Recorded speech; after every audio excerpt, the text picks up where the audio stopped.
Welcome to the Slop Temple. We pray this video helps. In this video, I will explain how to make Figma design for a website. First, open Figma and create a new design file. This is your blank canvas. Next, you'll want to set up your frames, which act as your web pages. A common desktop frame size is 1440 by 1024 pixels. Organize your work by creating separate pages for your home page, about page, and contact page. This keeps your project tidy and easy to navigate. Now, let's structure your website layout. Grids are essential for maintaining visual consistency.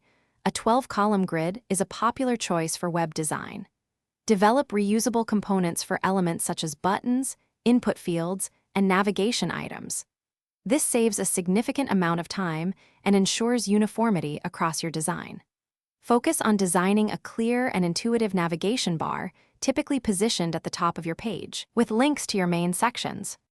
With your structure in place, it's time to add content and style.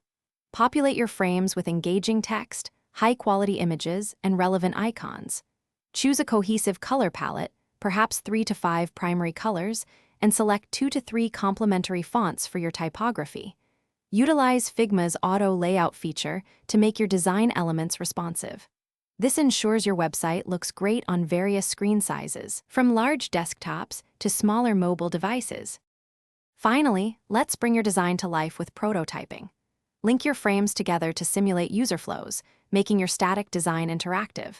You can easily share your prototype with stakeholders or potential users to gather valuable feedback. Figma's collaboration features allow multiple people to work on the same file simultaneously. Use this feedback to iterate and refine your design, ensuring it meets user needs and achieves its intended purpose. Thanks for watching. Consider subscribing if we helped you.